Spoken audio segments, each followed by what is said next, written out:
Welcome to Keep Hustling, where we are going past the why to get to the how. I'm your host, the always hustling Aaron Gordon, aka NY Risk Advisor, aka Mr. Keep Hustling. In this podcast, we will be diving deep into the professional and personal successes of our guests to find out how they hustled through the most difficult times in their life and their development to achieve the success they've gotten to today. So buckle up for what hopes to be an amazing ride. And of course, now and always, keep hustling. Welcome to Keep Hustling with my guest, Zalman Pollack. Zalman, thank you for coming in studio. It is an absolute pleasure. This is a professional setup. This looks beautiful. It's gorgeous in here. Well, way too much time in the YouTube. I don't know if it's a universe, but you know, it's funny. I think that a lot of people make fun. This is a good segue. A lot of people make fun of when you find a passion project or when you have a dream of building something. Obviously, like, I didn't quit my day job. I'm not a full-time podcaster. I didn't build a $50,000 studio. Like, if you look around, you can see, like, this is obviously what's on camera. That's what's the beauty about technology. But it's like, you know, I'm going to have fun. I'm going to do it. It's not dangerous, illegal, immoral, anything like that. And, like, people make fun. But then, you know, it's great. Those people become listeners. So we're fine with that. Yeah, Timu's finest in here. Exactly. Right, exactly. Timu's finest. Whatever. We digress. But anyone who's listening is invited in studio. So Zalman, the first question we begin on all podcasts is very important because it sets the stage. I believe that hustle is inherent in people. Just some people embrace it from a young age, and some people hide it. I'm not talking just about Little League baseball or softball, things like that. You've been a hustler from a very young age. Where does that come from? Like, take us back. Where does that actually come from in you? That's like, oh, I want to spend my Sunday mornings being in a choir, like in a famous choir, like things like that. Where does that? It's interesting that you bring that. Like, that's the first question. It's like, I don't even know if people realize how deep that hustle went to getting into the choir. I'll tell you that in a second. But where it comes from, I think honestly, it comes from being the youngest of 6 kids. How can I get attention? Well, I'm going to make mom and dad drive me to choir every week. Yeah, the story behind it, if you don't mind, I'll tell you that story. That, like, that first initial hustle was like, I don't know. At some point, I decided as a kid that I have a good voice. That I decided. Nobody told me. I sing at like Shabbos, like Zemiros with my family, and I was like, that's it. I'm pretty good at this. Are the Pollacks musical? I don't even know this. Are the Pollacks musical? Yeah. My father's an unbelievable Baal Tefillah. A Baal Koreh. He's also a Baal Tekiah par excellence, as you are. I don't know about that, but he, I'm saying my father always loved to sing, and all my siblings really loved to sing. But I kind of like, I guess I just always took a little bit everything too seriously. So therefore, I took myself a little bit too seriously as well. So as a kid, I knew that there was I said I have a good voice. I want to be in Miami Boys Choir. And really, the dream started. I went to a couple of concerts as a kid, and I was like, this looks amazing. I want to be on stage. And so I decided, I asked my father, I said, you know, who in Staten Island was in Miami Boys Choir? And he's like, Zalman, like, what are you talking about? I said, no problem. I'll find out myself. So I asked my siblings, and I found a couple people in the community whose kids were in the Miami Boys Choir. And I went over to them on a Shabbos, I remember. And I went over to one of the fathers and I said, hi, can I please have Yerachmiel Begun's phone number? I would like to try out for the choir. Head of Miami Boys Choir. Head of Miami Boys Choir. Yerachmiel Begun. I was Around. 9 years old. Okay. Sure. My son, for the reference, my oldest son is 9, and I cannot ever imagine him doing this. But I got his number. First he pushed me off. He's like, oh, yeah, sure. I'll give it to you. So I called him. I looked it up in the phone book. I'm old enough to say that I looked it up in a phone book, and I got his number. And I forced my siblings off the house phone. Yeah, exactly. Well, I was the youngest of 6, but like most of my siblings were out of the house, so just with my sister, I had to get off the phone. But I called Yerachmiel, and I left a message saying, hi, my name is Zalman Pollack. I would like to try out for the Miami Boys Choir. And a day or two later, there was a message on the answering machine saying, hi, this is Yerachmiel Begun. Tryouts are being held at Beis Yaakov of 18th Avenue, and you're invited to come try out. And my father's like, Zalman, why is there a message from Yerachmiel Begun on our phone? I said, because I called. You said I could try. So here, we tried. And the rest is really history from there.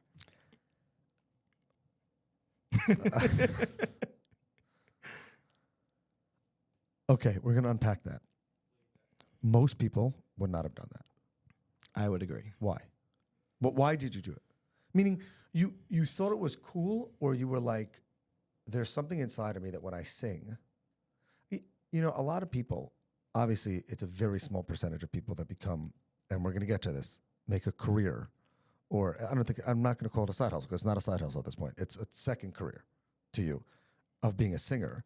Many people dream of that. Like I also sang in the shower. Like, you know, my brother and I, you know, there was Miami Boys Choir a little bit, but like nobody would actually call. And in fact, the one guy, there were two guys growing up who I knew that were in Miami Boys Choir. And I think both of them were like approached, or someone came over to them at like camp and was like, you should, because Miami Boys Choir was it. I was like, if you had a good voice, you were a male Jew. Like, think it was Miami Boys Choir. These guys weren't even, I didn't even think they knew what Miami Boys Choir was when people were asking about it. But it's like, I'm going to do this. And it's not an ego thing. I believe this, and part of the whole keep hustling mindset and mentality is if you define your hustle and you chase it, you'll see success. That doesn't mean your hustle's my hustle. Right. But like why? Like when you saw those guys on stage, you're like, I just love that energy, or I think it'd be cool, or I'll be the kid from Staten Island who actually does it. Like, what was? Because I think it was just the energy of seeing kids on stage doing something they loved.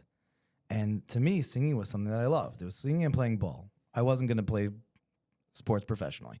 So, but I want to get to that. I also played a lot of ball when I was in high school and in elementary school. And obviously I knew that I was not going to make it to the NBA. But I figured like the pinnacle would be a good Jewish day school basketball player, maybe play in high school, whatever. And I think I got there. I mean, I played on the high school basketball team, won a championship in 11th grade and whatever. But like, so you viewed it as your way to becoming a professional singer? Like at then you saw it? No way. At 9 years old did I think that this was going to become something. As a matter of fact, like I remember when I went to high school, I thought it was over. When I mean, there's a whole like trajectory here that we could discuss. Like if we're talking like specifically the singing career, like it just sort of happened. But no way. At 8 and 9, and I'm serious. It just happened. And I'll get into it. But like 8, 9 years old, I don't think I was thinking that this is what I want to do professionally. It was something that I loved. It was something that I knew that when I sang, I don't know that if I like thought this deeply at 8, 9 years old. But like when you look back at it, and I know that today, when I sing, there's just a part of me that's free. It's something that is it just comes out. It's not something I don't want to call it effortless. But it's just something that brings forth my emotion without me having to convey anything. Well, I love that part of keep hustling. That's what I'm trying to get to is so many people feel that about something and exactly say, I will not have a Grammy winning album, right? The likelihood of that happening when you're 9, yet anything when you're 9 or 19 or 29 or 39, again, assuming that it's moral and ethical and legal and all things like that, what drives you is what's going to inspire your hustle. So I think that it's incredible that at a young age you said, this is not a long-term plan. I'm not dropping out of school, you know, standing on the side. My parents are not going to let me sit on the side of the subway singing with a guitar. Right. But this is what drives me. This is what inspires me. This is what brings, as you said, a part of me is freeing. Right. Therefore, I'm going to chase that. Doesn't matter. Doesn't matter if I have to make the phone call. Doesn't matter if it's a day, a month, or a year, or 10 years of a career. Like, it was also more people need to do that. Yeah, I mean, for sure. I'm saying it was also just like, as an 8, 9-year-old, like you're not burdened by the lack of confidence sometimes. Like maybe some kids are, but like as a kid, the confidence was just there. Like I knew I could do this and I wanted to do it. It doesn't mean like when I got into the choir, I wasn't this like star soloist right away. I sat on the bench for a few years. But what's it like at the first? Is there like hazing? Terrible. I mean, is there hazing? No, I mean the Jewish boys choir version of hazing. It's just like, like who's the new guy? No, 100%. So you come in with like a whole bunch of new members, and like there's like the older members, and they're like the seniority.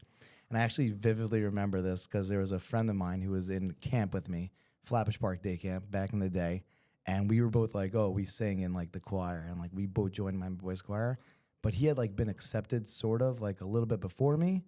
So when we got to like that first, like, he's like, oh, all the older members, please come up. And he started going up. And like his brother who was in the choir as well was like, no, not you. Like you go sit down. And he had to sit with all the elbow, like, oh, Judah, what's the matter, buddy? Like, you're not one of the older members anymore. But we had, when you first get there and you're one of the newer members, definitely the older members sometimes could be like a little prankful. And, It's a bunch of 8 to 14-year-old boys in a room. Yeah. Yeah. So I have 2 more early singing questions. This has nothing to do with keep hustling, but I'm just fascinated by this. First of all, any like tragic on stage moment, not like tragic, obviously like in the death sense, but like any disaster on stage live moments? I mean, for me personally, or for just things that I witnessed, because there was definitely. We'll go both. We'll go both. Okay.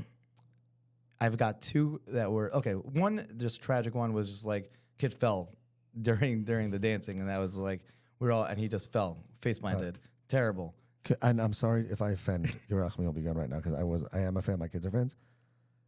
The Miami Boys Choir dancing of 90s fame. Yeah. Horrible. Listen, we still got the moves, baby. Okay, I'm just saying, like, okay, I get fine. asked to bring that out sometimes, but Okay, whatever makes you feel good. my own personal like couple of disasters that I could remember are one. We were doing a concert for Hazinu, which was a deaf organization, which sounds like a joke, but there were people there. we were asked to sing there, and it was a big moment. I was for not me. worried about getting canceled on this podcast until this very Until moment. this very moment? I didn't even think you were going to be the guy that was going to be canceled. I'm so sorry. Hazinu. But it was a concert for this organization, and it was a big moment for me because we were performing together with A.B. Romberg, who I personally Legend. We got to get him on the pod. Legend. He absolutely should get him He's on the so pod. good. He's so good, and he's somebody who I really, really looked up to in Jewish music. Still look up to. But it was a big moment because I was getting a solo for his Ani Mamin together with him, kind of. Like, right? He was there playing the piano. He was on side, and I was going to come out and sing the Ani Mamin B'Yamuna, right? And I was super excited. And Yerachmiel, the steps were clear. I start playing the piano. Zalman, you walk out, and you're that first solo. So I said, okay, great. He started playing the piano, and I walk out onto stage, and all of a sudden he just stops and starts having a conversation with A.B. Romberg. Like, oh, hey, B, oh, it's so fun. Like, so I literally was standing there in front of everybody. Everybody knows, like, it's clear I was walking out for a solo. So I just literally went like this. I just like shrugged my shoulders for those who are not watching, but like just shrugged, and the whole crowd just started cracking up. I walk back. And then he starts playing again, and I come out, and I'm just like, haha, like, and everybody starts like giving me. I got a huge round of applause for it, but so that was one moment. I mean, it's not terrible. And the other one, I imagine it was worth it to sing Ani Man with A.B. Yeah, 100%. It was amazing. And then the other moment was I went up for my solo, and the mic was off. So I'm like just sitting there, like, you imagine like just empty silence and I mean the music and like. And Yerachmiel's like starts like singing. He gives me his mic, and so he started singing. So I started doing the harmony, and then my mic went back on, and he was like, "Melody." He's like, "Oh no, wait, no, keep doing the harmony. I'm singing the melody." No, wait, really? This happened like within a span of 5 seconds. We're gonna see if we can dig up videos, but yeah. I don't know if there's any videos of this, but it was some nerve-wracking moments for sure. Being on stage, what's funny is like always coming out on stage was the most nerve-wracking part, and I find that about everything. I find it today when I daven for the Yom. I find it when you play sports. I find it when I sing at a wedding. The beginning of anything is just like, and then you start and your instincts take over. I think I have not performed the way you have, but I think as it relates to performing, there's like that old joke of envision everyone in their underwear. I think that's totally false. I think they're a terrible idea. No, if like that energy. I think that, especially, and I want to get to weddings in a second because I think that that's an amazing, just privilege. But it's the same with davening. It's the same thing with. I always say, and just because you brought up the Baltic thing, and this is not a knock on people who do what you do, because I think that it's far more important. And being a high holiday service leader and the chazan, but you can mask a lot of problems davening. 100%. I will just on the point that you're making. When the first sound comes out of the shofar, I have a thing about keep hustling, how like blowing shofar is the same thing because no one really cares about the previous sound. They're only going to remember the last one, or if you mess up in the middle sound.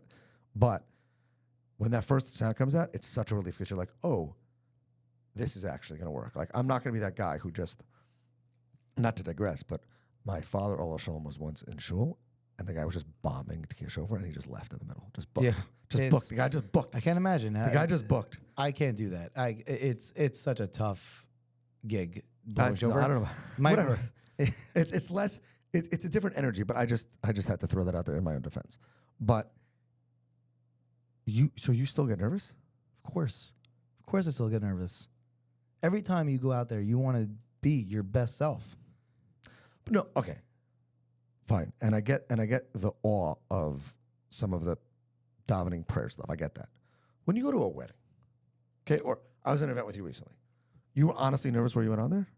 Or nervous, I think maybe different nerves. Like, you didn't think it was going to bomb. No, it's not. Your friends were there. Like, you've already Right. established yourself, I guess, a little bit in that.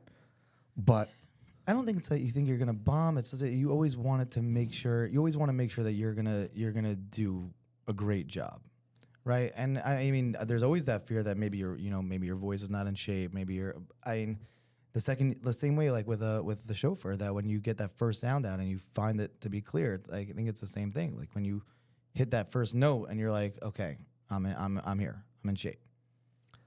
But I think it's just also just always just butterflies, you know? Yeah. I'm never gonna, I don't think I'll ever not have them. I could be davening in the same shul that I daven in all the time for a regular musaf, and I'll still be nervous before I bust out you can work on, you know? But I feel like that there's a certain level of energy also that at certain events has, which probably helps with the nerves. Like when you come out of a wedding, forget about the ceremony chuppah part, because that's a lot of solo stuff. But I feel like when you're at a wedding and like you can't even hear yourself because the crowd is so energized, That's awesome. you're probably like, if one note is off, it doesn't like I want to perform for these people with energy, Right. less with perfect vocals, as opposed to when you're performing something else and it's about the vocals. It's more like this has to be perfect vocal. Yeah, I mean, definitely energy, but that's like to me, yeah. So like the dance sets are never like the nerve-wracking part of the wedding. It's the chuppah, when everybody's sitting there waiting for you to make them feel something. And Or mess up. Or mess up, sure. But like I remember for dance sets, I remember the first like real wedding I'll say I did was with Ari Blanju, Blue Melody. Great. Great guy. Great band, great Great guy. energy, by the way. Talk Great- about energy. Yeah, great. So like I don't know how many weddings he's done, but every time you're with him, you feel like he's just like Exactly. jamming for the first time. By the way, that you just hit on that point. It's so important because sometimes I'll come to a wedding, right? Like we said, a second career, but I do have a real day job that requires a lot of attention and stress, and it's, you know, when you come to the wedding, sometimes you're just like, oh, you're not feeling it necessarily, but then you get up there and like, you know, I think was it Kobe who said that there's somebody in the stands who hasn't seen me play, or no, maybe it was Jordan. Yeah. It was Jordan. Who One of said, them, yeah. One So of them. There's said, some like, kid over there that who has paid a never lot seen of me. money that's never seen me So play. I don't know if it's like to that level that some person there out there hasn't seen me sing and I need them to see me sing, but it's that I want to perform my best for the client that's hiring me to do this. Hello. People hope to only get married once. Right. No, I'm serious. So, like, that's for meaning sure. It's their one wedding. Meaning It's their I think one that it's wedding, the same thing. but it's the client. You know, they're paying you to do something, and I want to be. Forget from like even the financial standpoint, from my own personal standpoint. You want to perform your best every time you go out there. You never want to be somebody who mails it in, and that's something that I hold very strong. But anyway, I digressed. I'll go back to what Ari Blanju told me at that first wedding I did, because first of all, I was very nervous then to do a dance set. And he's like, don't worry about how you sound. Just perform with energy. And I remember, like, I was super energetic, jumping up and down. I remember, like, the band members were telling me, like, oh, yeah, you were going, no, you were jumping, you were having a good time. I listened back to the recording. I sounded terrible. Terrible. Can't even squat. Microphone's all the way out here. It's so bad. But I certainly brought that energy. Now, then you learn how to balance the two. But it's How do you hustle through a difficult set? Meaning when the music, when that first, you're at a wedding. Let's use a wedding because I think shul's a little different. You're at a wedding, a few hundred people. First note doesn't come out well at the ceremony.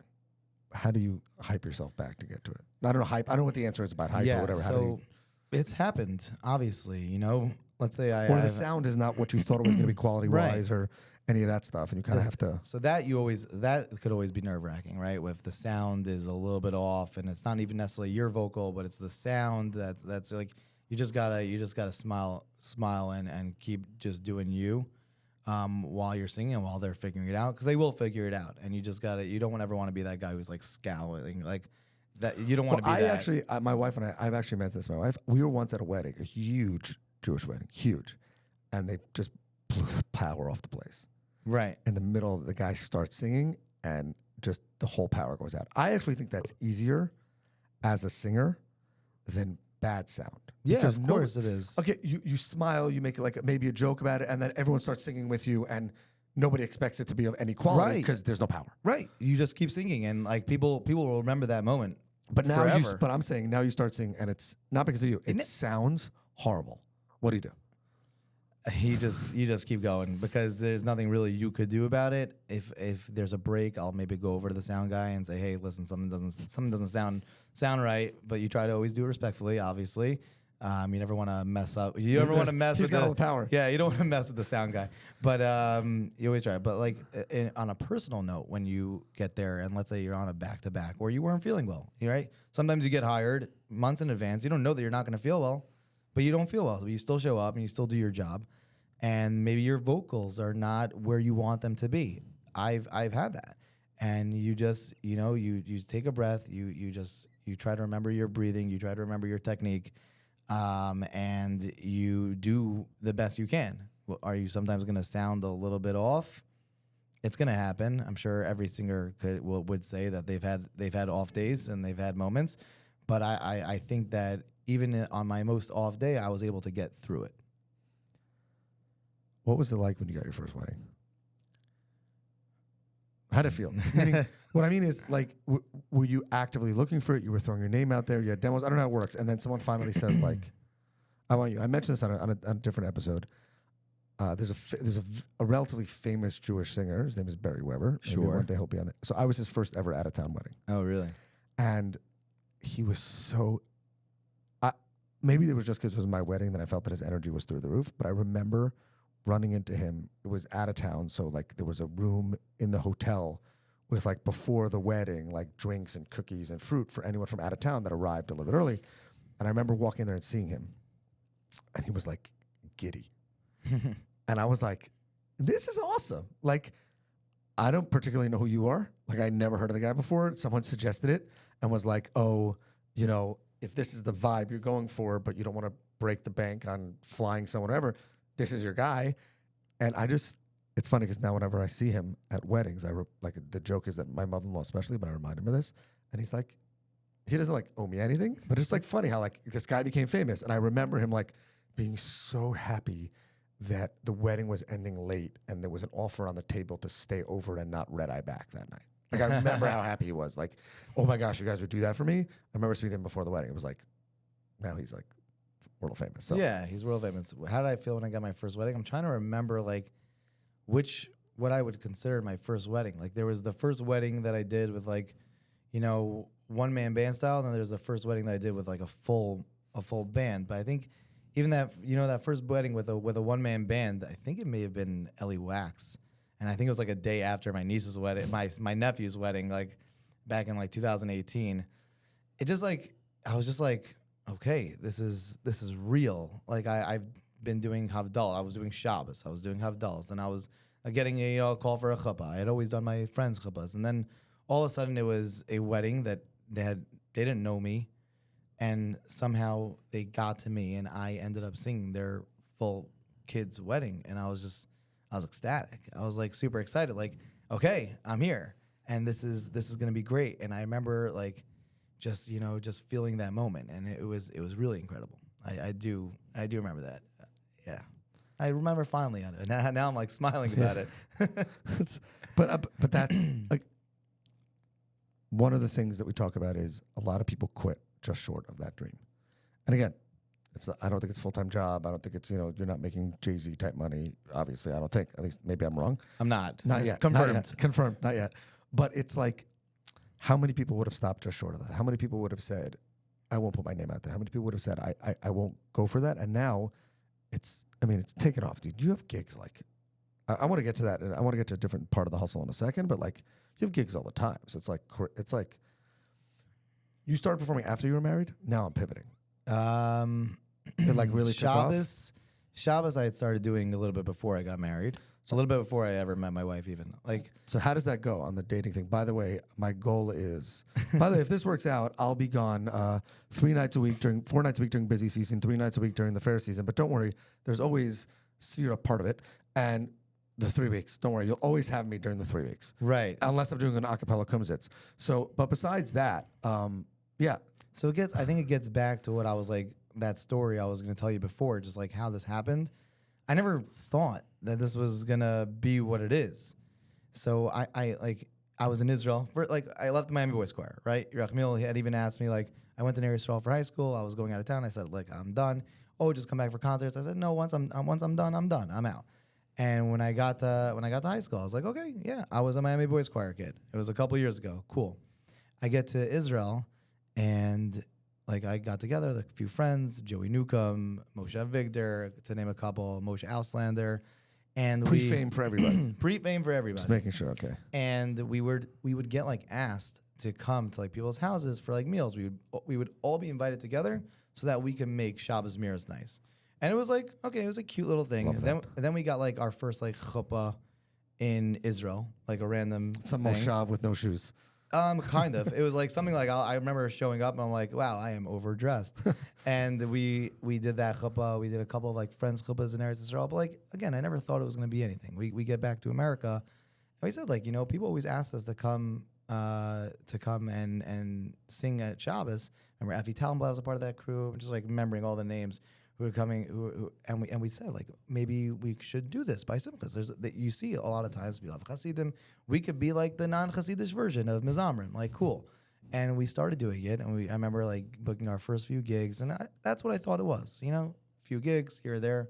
I got married. I was doing here and there. My wife was coming with me. We had our first kid. They both came with me, and then my wife realized, like, why am I coming on gigs with you? You're zero help, and I'm just here with during the time when I need you during the meals. Right. You actually are performing. That's then when you actually working. Cannot talk to me. Exactly, and she doesn't know anybody because it's a random family. Simcha. I was like, I'm gonna start like staying by her parents or by my brother who lives in the neighborhood, and that's where I thought it was gonna end. And then we started doing Havdalah, and I ended up becoming like the lead for our group to do the Havdalah, even though Joey Newcomb was with us. But at the time, Joey has a different vibe. It's a very different vibe. Joey is, you're the Havdalah guy. Yeah, so I was the away. Havdalah guy. And Chad Kamenetsky, to his credit, second time he's been mentioned on the pod, so we got to get him on the pod. We got to get him on the pod. He pushed me. He with Aryeh probably. Yeah. He did push me to put out a Havdalah video. He put the whole thing together. Such a good video. That was like my first marquee moment. And then I was like, okay, so I'm the Havdalah guy. But then I wanted to somehow transition that to weddings, and he helped me along with that as well. And eventually, he started getting some calls here. I was the good cheap option for bands. So I was mostly getting calls from them or from people I know. But I would always try if I found that somebody was engaged, as annoying as that could be. I would ask, like, hey, like, there are people in the neighborhood who will hopefully watch this and be like, yep, he's called me and said, like, if I want him to handle the music, I'm their guy. And you keep doing that. But I think a part of what you said is like when you even said, like, how do you go through those tougher moments when you're at the how many people would have fell short and not kept going, right? That was part of this. There are plenty of times being a singer is full of rejection. You get nobody said sees that. no Nobody sees to that. a lot more than you get booked. Especially like listen, you said I have a ton of gigs. Baruch Hashem, I have a nice amount, and I'm very happy. Like, I know like the number in my head of what I would be very happy to do, and also have my full time job, and that's great. But there's so much rejection that comes along with singing to keep doing it all the time. And my friends and family have heard me say, like, maybe it's time to just hang it up. Like, you're not getting as busy as you want to, but you keep yourself available. You keep saying yes when they come up. And I think what part of it that pushes me towards it, like you mentioned, like the money, but the money is not even necessarily a part of it. It is certainly, but it's the fact that when I do that, it's the thing that I love to do, right? I love my job. I have no complaints. My job is great, but singing is something that I love to do. It's something I do on my free time. It's something that I enjoy and I get to go and do it to make people happy, to sing, sometimes to console people when they need it. But it's just that it's that part of you that you get to just give to the world that not many people have an opportunity to do, right? A lot of people have their jobs and they, that's their job. But some people have an opportunity to do something that they could share with other people and share with the world. And I think that is something that, for me, it's something that I love and it's something that I get to share. And that's what keeps us going. That's what keeps us hustling. Keeps us hustling.